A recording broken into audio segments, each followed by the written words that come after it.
यार इमेजिन करो, a farmer in a remote village, एक स्ट्रीट वेंडर जो कि टायर 2 सिटी से है और एक कॉलेज स्टूडेंट जो कि डीयू में स्टडी कर रहा है। ऑल ऑफ देम सभी अपने स्मार्टफोन से एक टैप करते हैं और पैसा ले रहे हैं और दे रहे हैं, अपने बिल्स भर रहे हैं, अपना रेंट भर रहे हैं और पूरा का पूरा यूज क्यूआर कोड का कर रहे हैं। अरे कहना क्या चाहते हो? और सबसे बड़ी बात, एक महीने के अंदर यार कुल मिला के 20 मिलियन प्लस ट्रांजैक्शंस का लेवल पहुंच गया है, वो भी सिर्फ यूपीआई के द्वारा।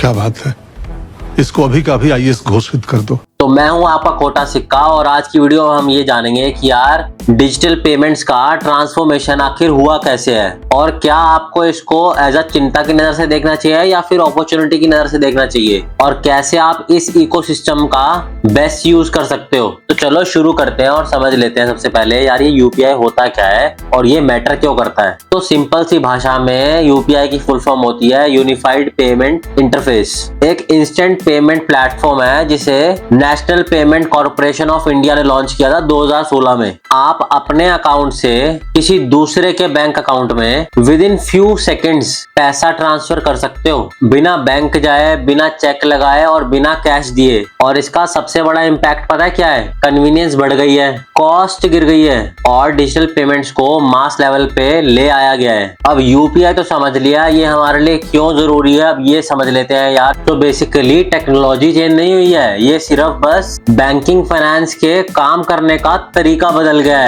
आपके डेली ट्रांजैक्शंस का, बिजनेस पेमेंट्स का, सेविंग्स डिसीजंस का, इसका सब पे इफेक्ट हो रहा है। तो अगर मैं थोड़े से नंबर्स पे बात करूं तो फाइनेंशियल ईयर 2025 में यूपीआई ने 185.8 बिलियन ट्रांजैक्शंस प्रोसेस करे, जो कि 2024 के मुकाबले बहुत ज्यादा है। 2024 की यूपीआई ट्रांजैक्शंस केवल और केवल 131.1 बिलियन रह गए थे। फाइनेंशियल ईयर 2025 के डिजिटल ट्रांजैक्शंस अगर उसका शेयर देखा जाए तो 83.4% वॉल्यूम इसी का है। और तो और 2025 के अगस्त महीने में UPI transactions monthly 20 million plus तक पहुंच गए, जिसका वैल्यू पता है क्या बनता है? 24.85 लाख करोड़ रुपए। फाइनेंशियल ईयर 2025 के डाटा के हिसाब से ना यूपीआई ने डिजिटल पेमेंट्स वॉल्यूम का लगभग 84% शेयर ले लिया है। और ये सारा का सारा डाटा हमें ये बताता है कि यूपीआई ना एक नीश टेक्नोलॉजी नहीं है, ये मेन स्ट्रीम बन चुका है,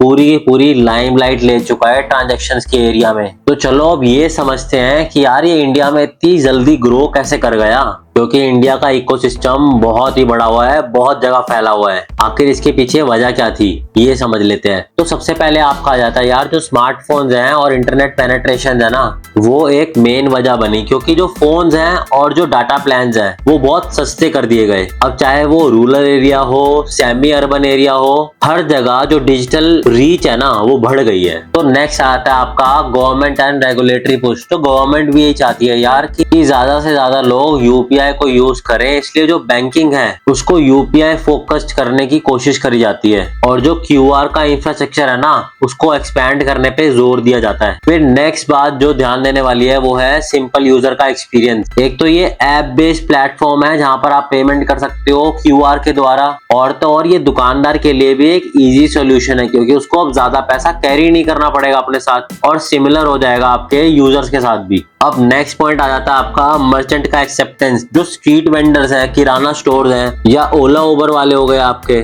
सबके सब अब यूपीआई एक्सेप्ट करने लगे, जिसने ओवरऑल ना एक नेटवर्क इफेक्ट होता है वो क्रिएट कर दिया। और यार मेजर इफेक्ट पता है आपका यूपीआई ट्रांजैक्शन पे कब पड़ा? आफ्टर कोविड एक बड़ा सा बिहेवियरल शिफ्ट आ चुका है यूजर्स के दिमाग के अंदर कि यार कैश का कम से कम यूज कर रहे हैं और डिजिटल जो ट्रस्ट है वो बढ़ चुका है। और इन सब वजहों ने मिलकर ना यूपीआई को एक अलग लेवल पे पुश करा और एक अलग लेवल पे ही ले गए हैं और इसकी ग्रोथ हर जगह हुई है। बहुत ही कुछ कम एरियाज हैं जहां पर अभी तक भी इसका प्रॉपर यूज नहीं करा जा रहा है, otherwise 2/3 of the rural area जो है ना सारा का सारा यूपीआई यूज कर रहा है। लेकिन यार एक जो बड़ी बात है जो अक्सर नजर नहीं आती कि यार यूपीआई का वॉल्यूम तो बहुत बढ़ गया है, पर क्या उसके साथ साथ वैल्यू भी बढ़ी है, यानी कि अमाउंट भी बढ़ रहा है प्रोपोर्शनली उसके साथ। आइए अगले पार्ट में इसी पे नजर डाल लेते हैं, जहां हम थोड़े कॉशियस और फ्यूचर आउटलुक भी डिस्कस करेंगे। अब अगर यूजर के पर्सपेक्टिव से सोचा जाए तो यार इंस्टेंट पेमेंट हो गई है, कैश रखने की कोई टेंशन ही नहीं रह गई है।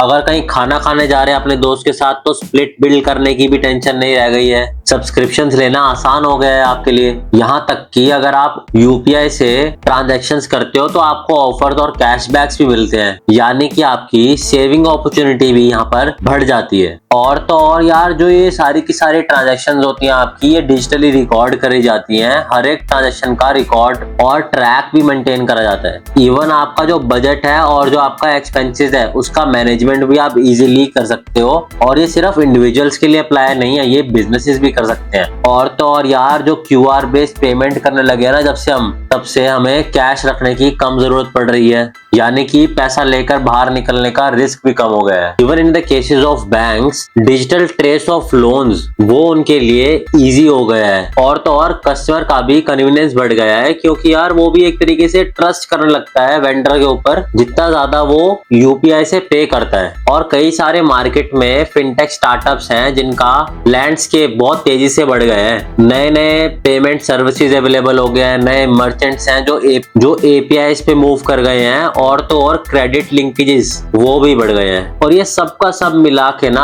आपका पेमेंट्स का करने का मेथड इजी बना रहे हैं। साथ ही साथ आपका मनी मैनेजमेंट, बिजनेस ऑपरेशंस और फाइनेंशियल एक्सेस, ये सारा का सारा ट्रांसफॉर्म हो रहा है। अब इसकी दूसरी साइड देखें कि यार इस पे चैलेंजेस क्या हैं हमारे पास। तो यार हर एक टेक्नोलॉजी के साथ उसके चैलेंजेस भी आते हैं, और यूपीआई सिस्टम में भी कई सारे चैलेंजेस आते हैं। और सबसे बड़ा आ जाता है यार जो स्कैम्स होते हैं, फ्रॉड्स होता है, उसके द्वारा जो रिस्क बढ़ जाता है। तो यार डाटा के हिसाब से डिजिटल पेमेंट्स एज इन बढ़ रहे हैं, तो स्कैम्स का अटेम्प्ट भी बढ़ रहा है। क्यूआर स्पूफिंग करी जा रही है, हेंस आपको हमेशा अलर्ट रहना है और वेंडर से कंफर्म करके ही उसको पेमेंट करना है हमेशा। अब नेक्स्ट पॉइंट पे ध्यान दें तो इंफ्रास्ट्रक्चर और एक्सेस गैप की दिक्कत है, यानी कि रूरल एरियाज और सेमी अर्बन एरियाज, यहाँ पर अभी भी यूपीआई का एक लिमिटेड एक्सेस ही है, क्योंकि इंटरनेट एक्सेस वहां पर बहुत कम है। और तो और स्मार्टफोन पेनिट्रेशंस या कह लीजिए डिजिटल लिटरेसी, ये भी अभी तक चैलेंज बनकर खड़ा हुआ है, जिसका गवर्नमेंट ट्राई कर रही है कि जल्दी से जल्दी रिजॉल्व करा जाए। अब नेक्स्ट पॉइंट पे ध्यान दें तो यार वैल्यू वर्सेस वॉल्यूम इम्बैलेंस हो रखा है। वॉल्यूम बहुत ज्यादा है ट्रांजैक्शंस की, लेकिन अगर एक सिंगल ट्रांजैक्शन की बात करी जाए तो उसका एवरेज साइज बहुत कम होता है, जिससे कि आपका प्रॉफिट मॉडल और सस्टेनेबिलिटी पे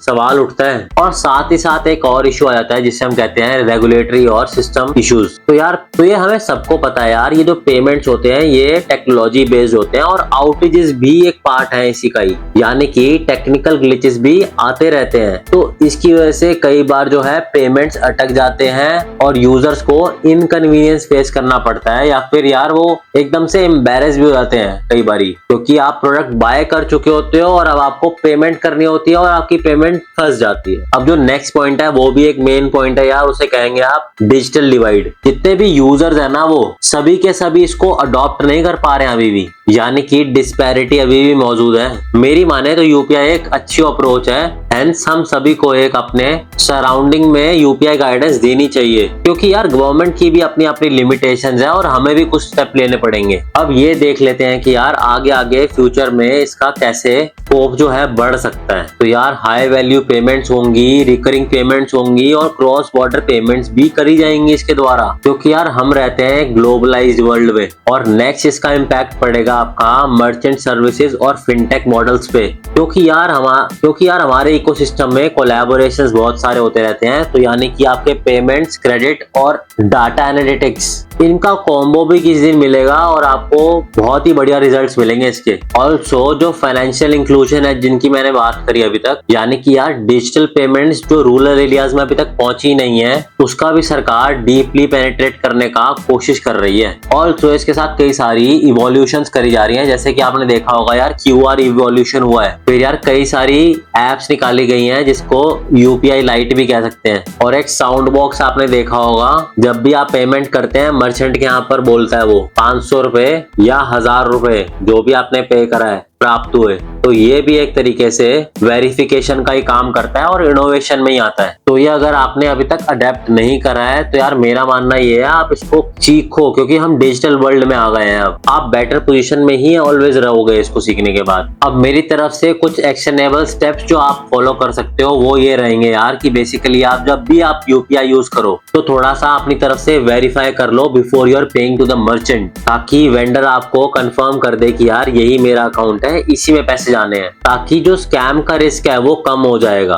सेकेंड, आपकी जो यूपीआई एप्लीकेशन होती है उसको टाइम टू टाइम अपडेट कर लिया जाए, क्योंकि कई सारे ऐसे फीचर्स होते हैं जो हम मिस कर देते हैं, तो वो सब मिस ना हो इसलिए हमें अपडेट अपना पूरा ही रखना है। ऑल्सो अगर आप मर्चेंट हैं तो यार जो क्यूआर कोड है ना वो आपका प्रोमिनेंटली डिस्प्ले में लगाना चाहिए, और साइन भी लगाएं कि यार यूपीआई एक्सेप्टेंस होती है यहाँ पर, ताकि जो कस्टमर है उसको अलग तरीके की कन्वीनियंस लगे और वो मजबूर हो कि यार अंदर जाते हैं, आज हमारे पास पैसा कम है या कैश कम लेके आए हैं तो यूपीआई ट्रांजेक्शन कर देंगे। ऑल्सो अपने डिजिटल पेमेंट्स का हमेशा रिकॉर्ड रखें, अपने एक्सपेंसेस को नोट करते जाएं, वहां पर सारा का सारा बिजनेस ट्रैक होता रहेगा, ताकि आप अपनी फ्यूचर प्लानिंग को भी उस अकॉर्डिंग कर सकोगे। ऑल्सो यार अपना जो माइंड सेट है उसको सीखने की तरफ लगाएं, क्योंकि यार डिजिटल फाइनेंस का लैंडस्केप ना बहुत ज्यादा बढ़ रहा है। नई नई एप्स आ रही है, नए नए फीचर्स आ रहे हैं और नए नए अडेप्टेंस भी करने पड़ेंगे आपको। ये सब चीजें मिला के आपको लॉन्ग टर्म में फायदा ही देंगी। तो दोस्तों आज हमने देखा कि यार यूपीआई और उसके इम्पोर्टेंस और कैसे इंडिया में डिजिटल फाइनेंस रैपिडली चेंज हो रहा है। आप सभी के लिए बेनिफिट ही है, चाहे वो कंज्यूमर हो, मर्चेंट हो, कोई इंटरप्राइज ही क्यों ना रन कर रहा हो। साथ ही साथ हमने डिस्कस करा जो चैलेंजेस हैं जिनका हमें हमेशा ध्यान रखना है। और जाते जाते आपको मैं ये कहना चाहूंगा यार, अगर आपको ये वीडियो अच्छी लगी हो तो यार लाइक कर देना,